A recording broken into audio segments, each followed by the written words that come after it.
Welcome back to my YouTube channel. ඉතින් ඔයාලව ගොඩක් ආදරෙන් පිළිගන්නවා අද වීඩියෝ එකට. ඉතින් ඔයා ළඟදී වෙඩින් එක ගන්න ඉන්න හරි වෙඩින් එකක් ගන්න plan කරන ගෑනු ළමෙක් හරි නම් ඔන්න මේ වීඩියෝ එක ඔයාට. වෙඩින් එකක් ගන්න plan කරන්න කලින් ඉඳන් ඔයාට කරන්න පුළුවන් දේවල් ගැන, ඔයා beautician කෙනෙක්, photography කෙනෙක්ව තෝරද්දී මොනවාද බලන්න ඕනි දේවල් වගේම නිකත්පත් pre-shoot ගැනත් අද මේ වීඩියෝ එකෙන් කතා කරමු. එහෙනම් අපි යමු වීඩියෝ එකට. ඉතින් වෙඩින් එකක් plan කරන්න කලින් උනත් ඔයාට ඔයාගේ beautician වගේම photography කවුද කරන්න කියලා select කරගන්න පුළුවන්. ඒ වගේම ඔයාගේ ඇඳුම් first fit on එකක්ද rent කරනවද, එහෙම නැත්නම් ඔයාටම කියලා මහ ගන්නවද, එහෙම කරනවා නම් කරන්නේ කවුද වගේ දේවල් ගැන ඔයාලට කලින්ම idea එකක් අරගෙන තියාගන්නත් පුළුවන්. ඉතින් වෙඩින් එකකදී වැඩිපුරම stress වෙන්නේ මේ කාරණාවලට නිසා ඒ දේවල් ගැන කලින්ම idea එකක් තියාගත්තම ඔයාලා වෙඩින් date එක select කරාට පස්සේ කිසිම stress එකක් නැතුව ඉතිරි වැඩ ටික පටන් ගන්න පුළුවන්. දැන් අපි බලමු beautician කෙනෙක් තෝරගනිද්දී ඔයා සැලකිලිමත් වෙන්න ඕනි දේවල්. සමහර ගැහැණු ළමයි සැලුන් වලට ගියාට තමන්ගේ වෙඩින් එකේ beautician තෝරගනිද්දී මම මොන සැලුන් එකද තෝරගන්නේ වගේ ප්‍රශ්න එනවනේ. ඉතින් මේ කොටස එහෙම ගැහැණු ළමයිට. ඉතින් ඔයාට පළවෙනි step එක විදිහට social media use කරලා හොඳ සැලුන් එකක් select කරගන්න පුළුවන්. මෙතනදී එයා කරපු weddings වල original photos, reviews, එතකොට customers ලගේ comments කොහොමද වගේ දේවල් බලලා මුල්ම idea එක ගන්න පුළුවන්.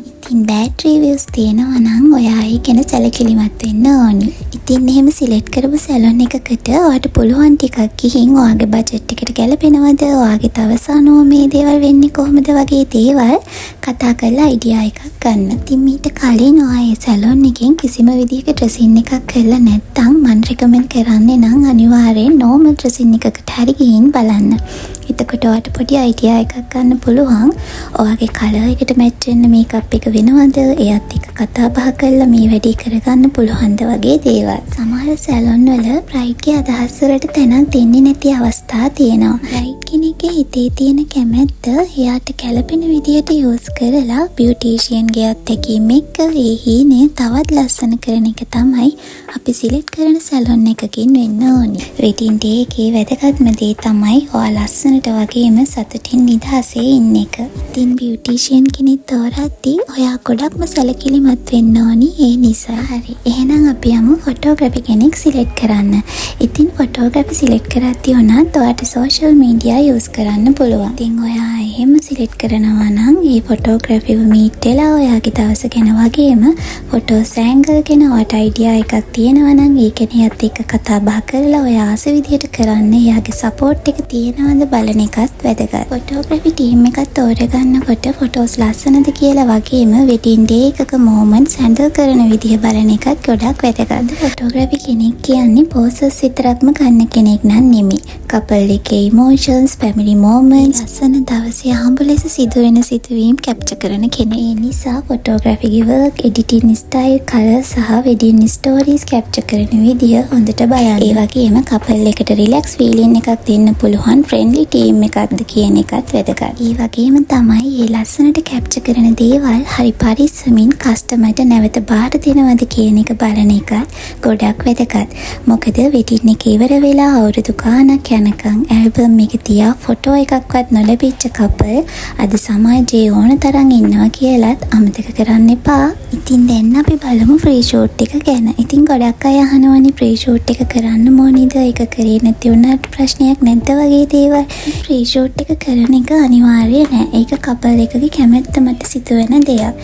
හැබැයි pre-shoot එක කියන්නේ wedding photos වලට කලින් කරන simple shoot එකක් විතරක්ම නෙමෙයි. ඒක couple එක කැමරා එකත් එක්ක හුරු කරන, photographerත් එක්ක understanding එකක් ඇති කරන ලස්සන experience එකක්. shoot එකක් නැතුව wedding day එකේම මුලින්ම shoot එක පටන් ගත්තම කැමරා poses වලට ගොඩක් මලුත් couple එකක් නම් ඒ දෙන්නගේ natural විදිහට ලස්සන poses හැදෙන්න ඇත්තටම වෙලාව නොදැනීම ගත වෙනවා. ඉතින් ඒකට හේතුව තමයි photography එක්ක සම්බන්ධ වෙන පළවෙනි අවස්ථාව වගේම ඇතිවෙන ලැජ්ජාව, බය වගේම කුතුහලය නිසා. ඉතින් wedding date එකේදී morning shoot එකට අපිට තියෙන්නේ හරිම පුංචි කාලයක්නේ.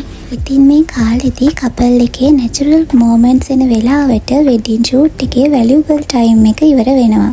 ඉතින් මේ වගේ කපල් එකක් ප්‍රී ෂූට් එක කරලා තිබ්බනම් කලින් කිව්ව හැමදේම ප්‍රී ෂූට් එකේදී සෙටල් වෙන නිසා කපල් එක කැමරා එක ඉස්සරහා රිලැක්ස් වෙනවා. ෆොටෝග්‍රැෆර්ටත් දෙන්නගේ බෙස්ට් ඇන්ගල් වගේ මේ දෙන්නගේ වයිබ් එක තේරුම් ගන්න ලේසි වෙන නිසා වෙඩින් ෂූට් එකේදී ලස්සන මොමන්ට්ස් නැචරල් කැප්චර් කරගන්න පුළුවන් වෙනවා. ඒ වගේම ජීවිතේ ලස්සනම කාලේ මතක එකතුවක් ප්‍රී ෂූට් එක නිසා ඔයාලට ලැබෙනවා. ඉතින් Facebook groups වල ගොඩ දෙනෙක් අහලා තියෙන ප්‍රශ්න කීපයක්ම තිබුණා. ඉතින් මේ ගොඩක් ප්‍රශ්න වලට උත්තර දුන්නත් පෞද්ගලිකව මැසේජ් දාලා විස්තර අහන නිසා මං හිතුවා නැකත් පත්‍ර ගැනත් ඔයාලට පොඩි අයිඩියා එකක් දෙන්න. නැකත් බලන්නේ සාමාන්‍යයෙන් මනමාල පාර්ශවයෙන් ඉතින් අවුරුද්දේ මොන කාලේ වගේද වෙඩින් එක ගන්න කියලා කිව්වම වෙලාව බලන කෙනා ඒ හතලා දෙන කොලේ තියෙනවා මනමාලිගේ පාර්ශවයට නැකත් තරන් යන දිනය, පවුලේ අයට නැකත් කියන දිනය වගේ දේවල් ඇතුළු වෙඩින් එකට සම්බන්ධ අනිකුත් සුබ නැකත්. බ්‍රයිට් මේකප් එක පටන් ගන්න වෙලාවෙ ඉඳන් පෝරුව නගින වෙලාව වෙනකන් හැමදේම කෝඩිනේට් වෙන්නේ මේකත් එක්ක.